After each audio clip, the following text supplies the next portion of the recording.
You can call Yu-Gi-Oh a lot of things, but oftentimes a fair game isn't one of them, since there have been hundreds of cards printed over the years with effects that are lame, unfun, or even sometimes downright toxic. Using these cards doesn't mean that you're a toxic player though, and several toxic cards have actually seen a ton of competitive play. These cards can just make games feel almost unfair. So today we're going to look at 10 of the most toxic cards in the game, what makes them unfun, and why they even see play in the first place. Crawling into number 10 spot, we have Maxx, one of the most controversial cards on this list that's inspired a ton of debate about whether the card is toxic or actually healthy for the game. With Maxx, you can send it from your hand to the graveyard during either player's turn at any point to apply a lingering effect that makes it so that each time your opponent special summons a monster, you get to draw a card. But you can only use one Maxx per turn. The reason why a lot of players consider Maxx a healthy card is specifically because of the interesting dynamic and counterplay provides against combo strategies. Going second in Yu-Gi-Oh is already a monumentally difficult task, since if most combo decks are left uninterrupted, they're going to have the opportunity to build a nearly unbreakable board, or just FTK you outright. But because hand traps exist, a lot of these combo strategies can be easily punished by a well-timed interruption. And the same is true of Maxx because whenever it resolves, it provides combo strategies with a difficult choice. You either pass on no interruptions to stop your opponent from drawing, give your opponent a few draws to end on a small board with few interruptions, or you can just combo off and give your opponent as many as they want in hopes that your board is strong enough to deal with their card advantage. This pushes a lot of unhealthy combo strategies out of the format, since if these decks are built too greedy with their end boards or focus on overextension, they're going to get harshly punished by the bug. But for a lot of people, this is actually precisely why Maxx is so toxic, because even though it gives a choice in how you can deal with it, every one of those options is a huge gamble, that usually results in you losing the game regardless. If you end on a board of little to no disruption, then your opponent can just play almost uninterrupted and OTK you easily. Or if you combo off, then your opponent is going to be able to brute force their way through your board with a sheer massive card advantage. It's a lose-lose situation that relies on random chance to beat with almost zero effective counterplay once it's resolved, and turns games that would previously be surefire wins into definite losses if you have no way of dealing with your opponent's draws. This pushes out unfun combo decks from seeing play, but also pushes out a ton of fun and interesting combo strategies from the meta, purely for the reason that they can't play under Maxx. But not only does the bug push certain decks out of the meta, it centralizes the entire format around its existence, since you have to ensure that you have a way to beat it, forcing you to play cards like Crossout Designator just so you're not caught off guard by a Maxx jump scare. But by far the most toxic part about Maxx is that it's not just a tool that helps decks when going second, it also guarantees wins if your opponent happens to draw it when going first. Because now not only do you have to break your opponent's board, you have to do so while providing them with almost uncapped follow-up by giving them a ton of free draws.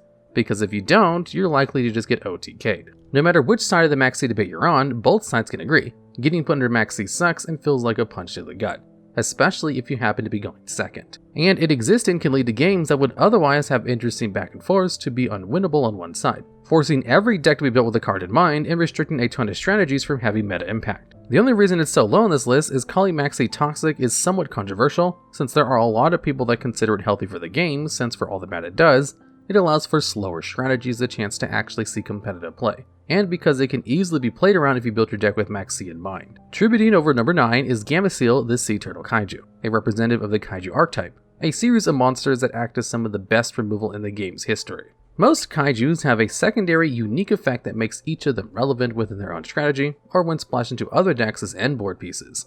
But in terms of toxicity, only one aspect of Kaijus really matters. And that is that with a Kaiju, you can tribute an opponent's monster as part of their summon condition, and then special summon that monster to your opponent's field in attack position. But this particular summoning condition isn't unique to the archetype, and some cards can even tribute more than one of your opponent's monsters, like Lava Golem, which can tribute 2 monsters, and Sphere Mode, which can tribute 3. But for these cards, you have to give up your normal summon. These summoning conditions are toxic because there's no real way of interacting with the Kaiju-like monster before it hits the field, because its ability to tribute one of your monsters isn't an effect that activates, it's a summoning condition, which means that there's no window to actually respond with a negate or disruption, it just happens.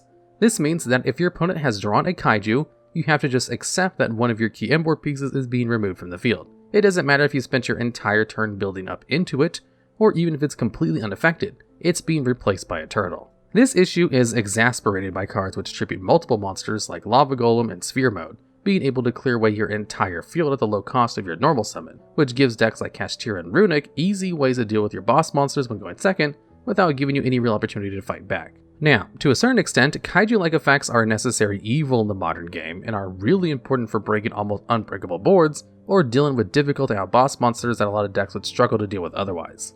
But the lack of potential counterplay available is why a lot of people consider these monsters, as well as cards like Super Polymerization and Dark Ruler No More, somewhat toxic, since you don't have a way of keeping your hard-earned end board safe from cards you can't respond to. Shifting into number 8 is Dimension Shifter, a lingering macrocosmos on a hand trap that can force you to skip your whole turn if your deck uses the graveyard. You need to have no cards in your graveyard to activate Shifter, but if you do, you can send it from your hand to the graveyard at quick effect speed to make it so that until the end of the next turn, any card that would be sent to the graveyard will be banished instead. In the modern era, a ton of different strategies are reliant on the graveyard in some way, since they're able to use it as a secondary resource due to the number of powerful graveyard effects a ton of different cards have, which can allow you to search, extend, or even interrupt your opponent. So effects that force cards to be banished rather than sent to the graveyard are insanely powerful in decks that don't need their graveyard. They're capable of shutting down some decks entirely and leaving them with no way of actually comboing off, which makes them pretty toxic already. And Dimension Shifter can apply this effect at quick effect speed. So instead of needing to set up a Macrocosmos or Dimension Fisher on your turn, you can drop a Dimension Shifter during your opponent's turn to lock them out of the graveyard entirely, forcing them to either pass turn or to pull all the resources into a mediocre board so they don't just get OTK'd. And regardless of what they pick, if your deck doesn't care about the graveyard, you're probably going to be able to OTK them in some way. As a result, Shifter sees competitive play in a ton of different meta and anti-meta strategies that don't care about the graveyard like Kashtira and Floowandereeze, that can afford to have their cards banished, and was one of the most important tools for these decks during Tier Limits format, since it gave these decks a fighting chance when going second in a Tier 0 format by locking the graveyard-focused Tier Limits out of the game entirely. For a lot of decks, Shifter isn't just a useful tool, it's almost a win condition in of itself, since it can stop so many strategies from being able to play the game. And while its effect eventually stops applying, it's an incredibly difficult card to deal with and one that can steal games because of just how strong its particular floodgate is. Rocking into number 7 is Barrier Statue of the Stormwinds, a representative of cards that stop your opponent from being able to summon in some way. The way Stormwinds does this is by stopping both players from special summoning any monster other than wind monsters while it's on the field. And it's typically brought out at the end of a combo so your opponent has to contest a board full of interaction while being locked under an oppressive floodgate that stops them from playing the game. And there are a ton of different cards in the game that all do pretty much the same thing in different ways. Artifact Scythe applies a lingering effect which locks you out of the extra deck. Protoss locks you out of specific attributes, and Pachycephalo locks players out of special summoning monsters entirely. And every one of these cards is toxic in their own right because pretty much every competitive deck in the modern era relies on special summoning in some way to make their plays, with only a few notable exceptions. Whether it's accessing boss monsters, combo pieces, or even floodgates of their own, almost every deck values being able to special summon in some way. And if your opponent happens to be sitting behind a card like a Barrier Statue or Majesty's Fiend, it can be really annoying to deal with since you're either relying on your normal summon to hopefully beat over it, or you're hoping to draw the specific out you need to negate it so you can actually play. And some of these anti-special summon floodgates are really difficult to deal with. You might be able to Dark Ruler or Barrier Statue, but you'd need Forbidden Chalice or Droplet to deal with Scythe to stop its lingering effect from applying. And a card like Dimensional Barrier has even fewer answers. Even if you happen to draw the out for a specific floodgate, sometimes that's not enough either, especially because meta-viable strategies that use these kinds of floodgates usually back them up with the rest of their end board in order to secure a victory. Scythe decks, for example, would often race to reach Baronda Floor as early as possible to have a negate prepared for your opponent's DD Crow or Infinite Impermanence. And Floowandereeze would often back up Stormwinds with M-Pen, Shifter, and the rest of the engine to make it so to deal with these 3 floodgates and not just one. Whether they're a meta strategy or a jank stun deck, these kinds of cards just aren't fun to play against, and can create so many one-sided games where you're locked out of the one core mechanic that almost every deck needs to use in some way. They do have their outs, and some can even be beaten by a single high attack normal summon. But in most situations, if these cards are allowed to remain on the field, your opponent just isn't having fun. Switching it up to number 6 is Red Reboot, a counter trap that stops trap decks from being able to play the game. Because with Reboot, if your opponent ever activates a trap card, you can just chain Red Reboot in order to negate the trap card and then set it face down on the field. But then your opponent gets to set any trap card they want directly from their deck as well.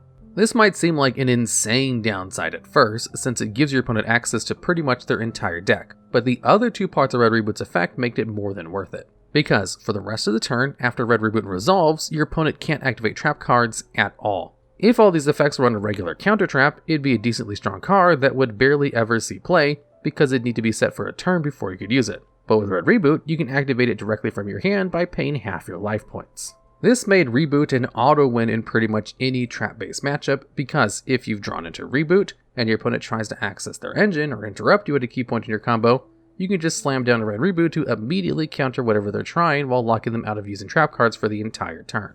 And for trap decks, this lingering effect is devastating. It makes duels involving red Reboot incredibly unfun for back row pilots because after red Reboot resolves, they pretty much have to sit there and wait for their opponent to combo off and OTK them while they can't do anything to stop them, since most of the best interruptions is concentrating to their back row. What's worse is that Reboot is a counter trap, which makes it really difficult to actually interact with because the only thing you can chain to a counter trap is another counter trap. Now, there are some instances where red Reboot actually acts as a way to beat some of the most toxic cards in the game, and was a mainstay in people's side decks as a way to counter oppressive and unfun floodgates like Imperial Order and Dimensional Barrier. And it can either backfire against the person who used it, because if your opponent can't clear their field or OTK, then getting access to any trap card in your deck is a huge benefit.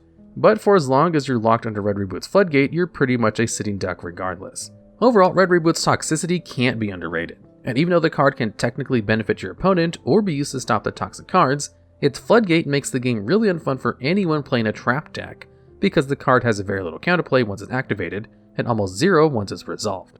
And at number 5, we have Called by the Grave, one of the most insane anti-hand trap tools in the game that makes a ton of common interruptions do nothing. Called by stops hand traps by letting you target a monster in your opponent's graveyard, banish it, and negate its effects, as well as the effects of monsters with the same original name until the end of the next turn. So if you Ash your opponent and discard it to the graveyard for cost, your opponent can chain Called by to negate Ash's effect by banishing it from the grave. This particular effect is toxic because it essentially means that hand trapping your opponent during their combo is pretty much worthless, because your opponent can just chain Called by to negate your hand trap for free and continue playing as if they weren't interrupted.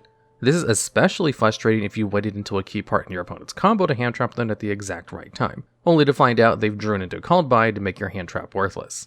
Especially if your opponent has Called by, drawing just a single hand trap means nothing and you need multiple in order to actually interact with their combo. Called by isn't the only anti-hand trap tool though, since cards like Triple Tactics, Talents, and Thrusts also punish you for using hand traps and are arguably just as toxic. You see, while Called by just negates the hand trap you activate, Talents and Thrusts punish hand traps by giving your opponent access to some absolutely absurd effects. So if you even dare to use a Psyframe Gear Gamma on your opponent's Cash-Tier Unicorn, it might stop their effect from resolving but then turns their Thrust and Talents online. With Thrust, you get access to any normal spell or trap card in the game. Meanwhile, with Talents, you get to either draw 2, as if it were Pot of Greed, steal your opponent's monster like Change of Heart, or use its most toxic effect to mirror the Forceful Sentry by looking at your opponent's hand and shuffling their best option into their deck. Given how strong hand traps can be in Yu-Gi-Oh!, it's good that anti-hand trap tools exist, especially in formats where Maxx is legal, since it's usually a difficult card to interact with. But Called by, Talents, and Thrusts are disproportionately strong, and do too much to counter them by either making them worthless, or by giving your opponent access to some ban-worthy effects that can mean they end up winning the game anyways,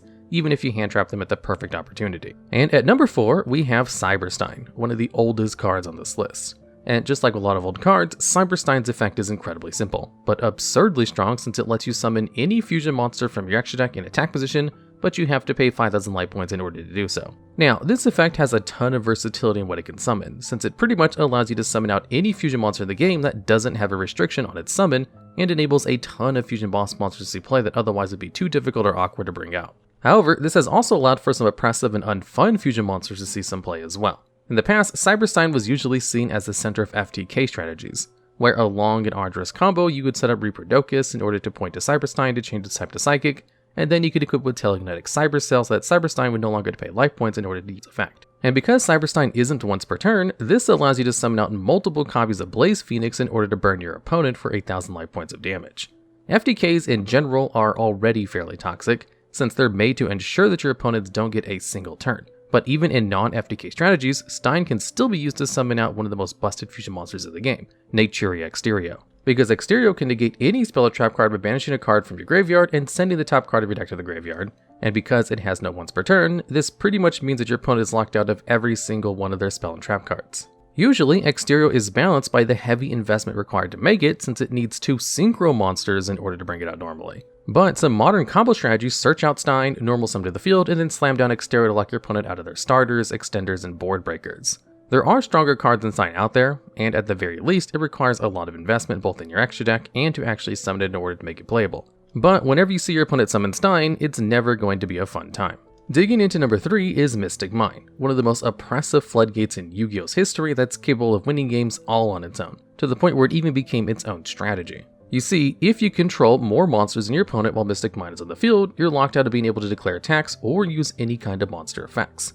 But the same is also true of your opponent if they happen to control more monsters than you, making them the one to be locked under Mine. However, if you both control the same number of monsters during the end phase, Mystic Mine ends up destroying itself. However, despite having this inbuilt out, Mystic Mine was still incredibly toxic during the time it was legal, because if your opponent managed to keep Mine on the field while you controlled even a single monster, they could just sit behind it until you lost via deck out. This led to some incredibly unfun game states where both players were pretty much forced to pass their turns over and over, drawing cards and doing pretty much nothing because the person locked under Mine hasn't drawn their out, while the person that played it isn't incentivized to break the lock. This meant during the time Mine was both legal and popular, you were forced to play some kind of out in your main deck, since if you were ever hit with Mystic Mine without a Harpies or Cosmic Cyclone on your list, you lost the game on the spot. And because Mystic Mine was so powerful, you could even dedicate a ton of your deck to using it with decks like Sky Striker and Mystic Mine Burn, playing cards like Demise of the Land and Metaverse to ensure they always had a way to lock your opponent under Mine. What's even worse is that because these more dedicated Mine strategies cared so much about Mine as a win condition,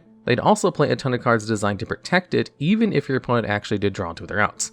So while a Harpy's Feather Duster might be enough to break a normal Mystic Mine, it's not really helpful in one that's protected by Solemn Judgment, Field Barrier, or Beat Caught from the Underworld, leaving you trapped. And no one enjoys being trapped under Mine. While it may not be an amazing tool for going second, and one that only is really important for certain strategies, the amount of unfun game states it can generate just makes the card really boring and bad for a general player experience, especially when your opponent tells you that you should just draw the out. And at number 2 on our list, we have Skill Drain, a representative of trap cards that are designed in some way, shape, or form to floodgate your opponent out of the game. The way Skill Drain does this is by letting you pay 1000 life points and negate the effects of all on-field monsters while they're face-up on the field. Effectively, this means that both players are locked out of on-field monster effects, preventing them from being able to combo off and reach their actual strong boss monsters, leading to the player with the highest attacking monsters or the best spell and trap card effects to a free victory, draining all the skill from the game. But Skill Drain isn't the only trap-based floodgate in Yu-Gi-Oh!, and it definitely isn't the only toxic one either, since there have been a number of different trap-based floodgates that have played important roles in the metagame over the years,